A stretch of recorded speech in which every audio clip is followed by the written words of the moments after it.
o grupo do Cruzeiro é maravilhoso. Não, ninguém nunca disse isso. É um grupo que está mal no Campeonato Brasileiro no retorno. Se não fosse os pontos do turno, o Cruzeiro estaria brigando para não cair. Mas desde que o Pedrinho pegou para cá, só melhorou.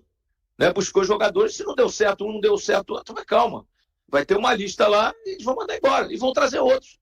Toda temporada é assim, campeão ou não, as equipes fazem isso.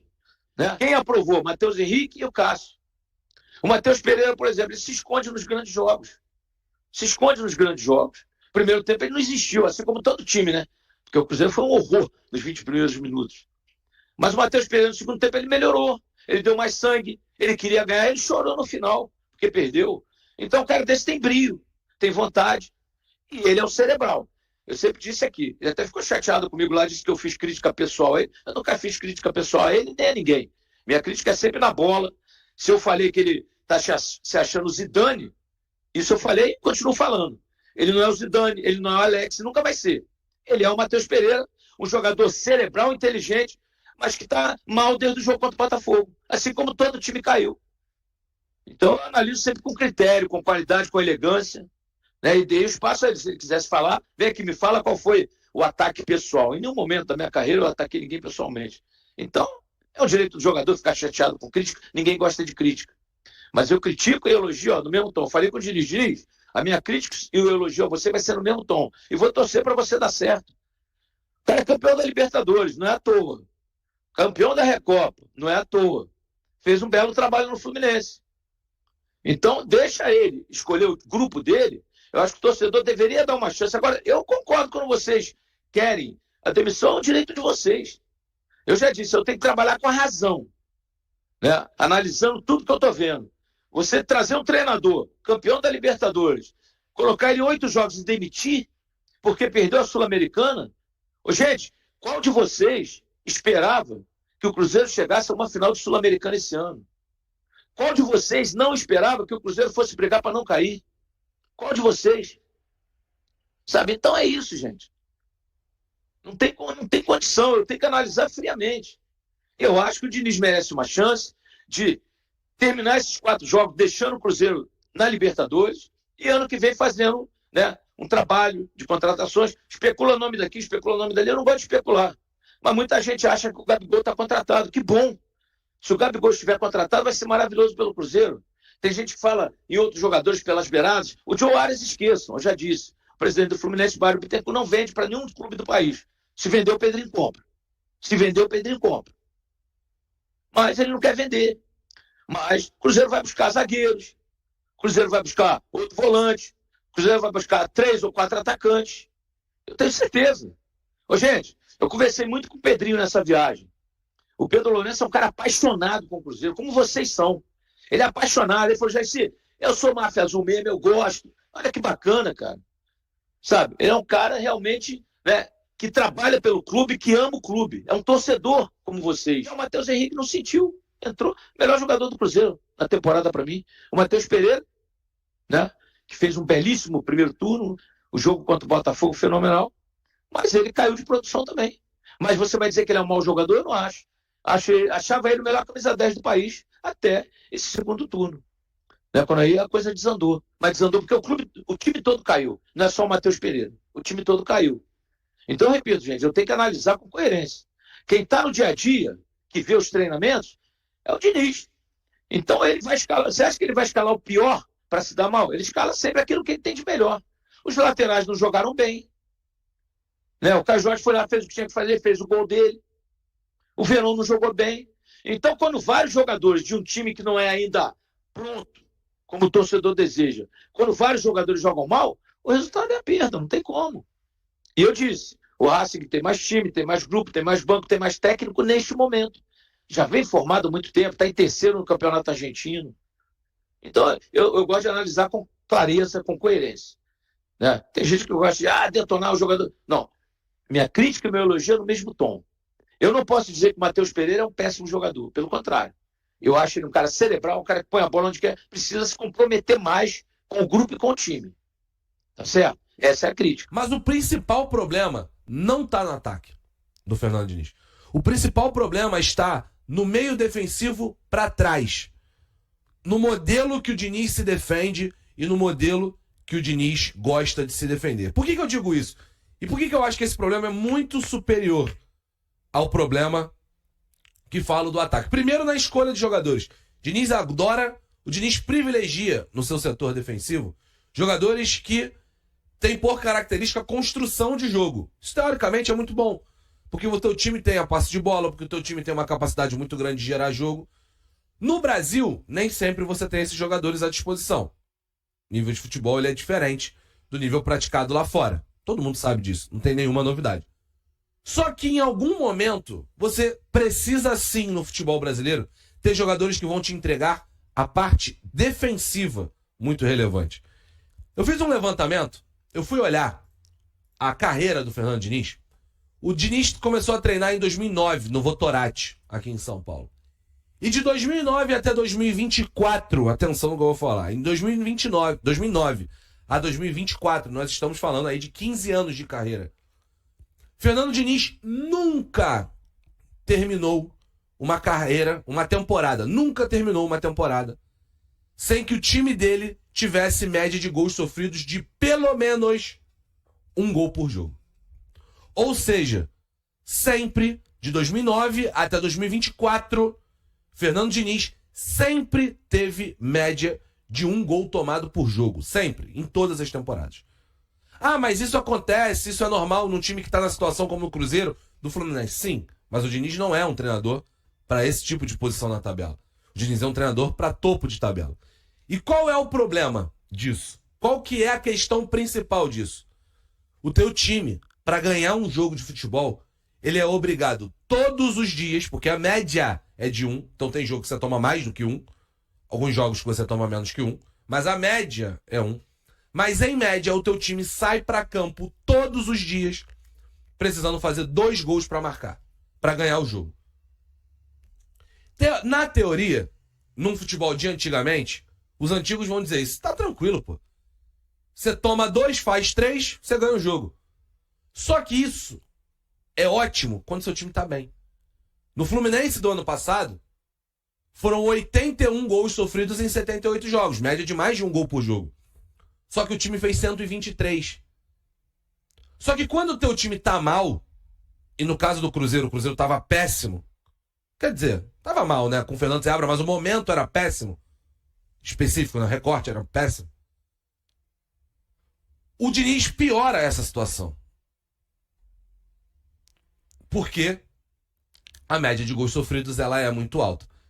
E aí você vai falar, mas os grandes treinadores são assim, isso não é verdade.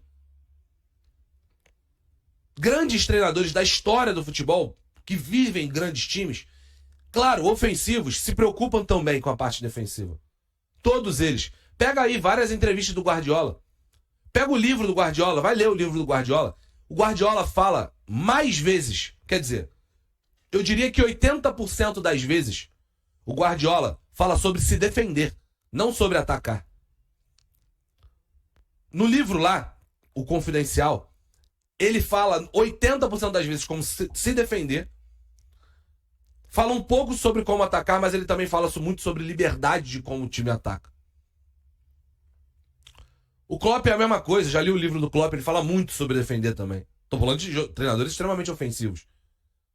Então, o que eu acho do Diniz ele é uma farsa ou ele é um gênio incompreendido? Acho que nenhum dos dois. O Diniz é um bom treinador, com uma ideia de jogo muito definida, poderia ser menos definida. Essa ideia de jogo poderia ser mais mutável. Grandes treinadores também mudam suas ideias de jogo dentro do próprio jogo. Acho que isso é um problema. Mas que tem um problema grave em seus trabalhos, que são as suas defesas. E ele precisa resolver isso se ele quiser virar um treinador realmente de topo no Brasil e fora. Porque hoje ele não é um treinador de topo no Brasil. Ele é um bom treinador, que teve uma temporada 23 de topo. O Diniz teve uma temporada 23 de topo e acho que ele é um bom treinador no cenário do futebol brasileiro. Ele precisa resolver a parte defensiva do time dele. Porque no ataque, eu acho que ele tem boas ideias. E acho que o time dele vai acabar jogando bem se o time se defender bem. Só que não é isso que a gente vê hoje. Um time frágil defensivamente e que demanda tempo para que na parte de construção de meio de campo e ofensiva consiga gerar alguma coisa. Vamos lá, eu vi muita gente repercutindo, falando sobre o técnico Fernando Diniz, que comandou hoje o treinamento, normalmente, na Toca da Raposa 2, e vai estar à beira do campo na quarta-feira, o jogo com o Grêmio, às 9 horas da noite. Obviamente, o Cruzeiro precisa de uma resposta positiva nesta semana.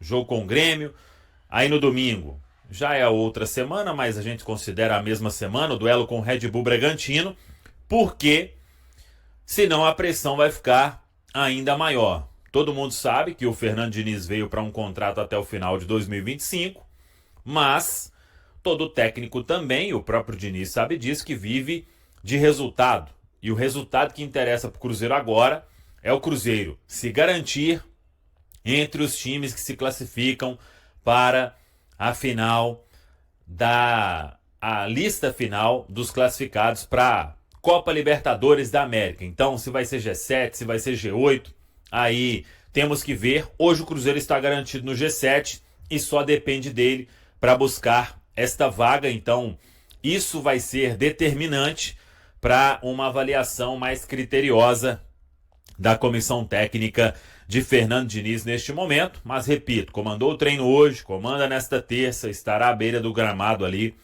na quarta-feira diante da equipe do Grêmio. Por falar neste jogo, 11 mil ingressos vendidos, hein? Olha aí que teremos um público ainda de, quem sabe, 20 mil torcedores, porque é um jogo fundamental. São 4 jogos que o Cruzeiro fará ainda no Campeonato Brasileiro, 3 contra equipes que estão brigando na parte de baixo da tabela. O Grêmio, o Red Bull Bragantino fora de casa, depois tem o Palmeiras, aí a disputa por título, e na última rodada, o Juventude lá em Caxias do Sul. Então, é o que o Cruzeiro precisa fazer para buscar esta vaga na Libertadores, que é o grande desejo de todo mundo, e isso, obviamente, vai ajudar no planejamento da próxima temporada. Próxima temporada, que com certeza vai ter aí os bastidores bastante agitados. Antes até de falar sobre isso, jogadores sendo oferecidos, tem uma questão que é a seguinte: o Cruzeiro voltou a treinar hoje e fecha a preparação nesta terça, e o Cruzeiro, vamos ver se vai atualizar a questão de jogadores, quem está no departamento médico, quem será aí opção para este duelo diante da equipe do Grêmio. Nessa segunda-feira a informação foi que apenas Fernando Diniz comandou a atividade e teve a reapresentação na Toca da Raposa 2. Agora, sobre mercado, eu tinha até falado mais cedo, muitos jogadores estão sendo oferecidos. O Eric Pulga, por exemplo, artilheiro da Série B, 13 gols marcados, é um jogador aí que outros clubes estão monitorando no mercado. A princípio, um nome que não empolga tanto assim a direção do Cruzeiro. Não que não seja um bom jogador, uma boa aposta, mas o Cruzeiro, neste momento, ele entende que os reforços precisam ser mais certeza, vamos dizer assim. Por exemplo, o Gabigol é um jogador que não é nenhuma aposta, né? Você faz uma contratação desse nível, é de um jogador que já mostrou que já mostrou, já conquistou que já conquistou. Então, você, claro, nenhum jogador você tem a certeza de que vai dar certo, né? Mas é um jogador campeoníssimo, vencedor, no perfil que o Cruzeiro busca para a próxima temporada. Então, tem outros nomes em pauta, outras negociações em andamento. Claro que o Cruzeiro agora, ele muda esse foco para buscar esta vaga na pré-Libertadores da América, na Copa Libertadores, na pré, né, que é a vaga que o Cruzeiro tem hoje como 7º colocado, mas a diretoria também vem trabalhando essa questão do mercado, para não ficar aí por último em termos de movimentações. Então vamos seguir acompanhando. Um outro detalhe é que o setor do ataque é um setor que o Cruzeiro identificou carências, né? Tanto que foi atrás do Gabigol para ser um centroavante, está em busca aí de jogadores de beirada, acho que 2 para mais, pelo menos, mas a defesa também é um ponto de atenção. E uma informação que a gente pode trazer aqui, eu não tenho hoje a respeito de nomes, mas a ideia do Cruzeiro, e acho até que não deve ficar em um zagueiro apenas, aí já é um feeling, né? Pelo menos é fato, mas o que a diretoria do Cruzeiro busca no mercado é ter pelo menos um xerifão ali, e a ideia é de um jogador aí de renome internacional, um gringo talvez. Tem alguns nomes aí sendo oferecidos, outros em pauta. Muita gente aí já falou sobre a questão do paraguaio Alderete, jogador de seleção, essa informação do nosso colega Everton Guimarães. Eu não consegui chegar no nome, mas eu consegui essa informação de que o Cruzeiro quer pelo menos um jogador para tomar conta da defesa. É uma situação que foi identificada, então até chegou para mim que tem um argentino que foi oferecido também. Então vamos aguardar, né? Mas é fato que o Cruzeiro pode partir aí para ter um gringo. O Alexandre Matos, ele fez muito isso nos tempos de Palmeiras, né? Ele teve o Mina, ele teve o Gustavo Gomes, jogadores que ele foi buscar no mercado para ser a referência na defesa. E quem sabe ele consiga fazer o mesmo aqui na Toca da Raposa 2.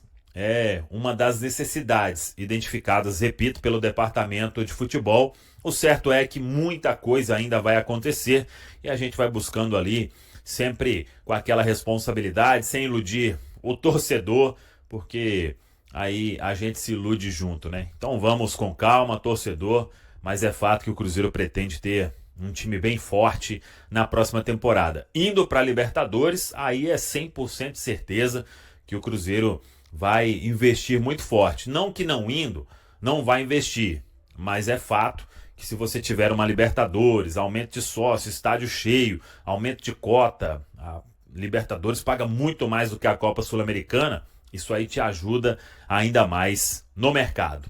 Tá falado, pessoal?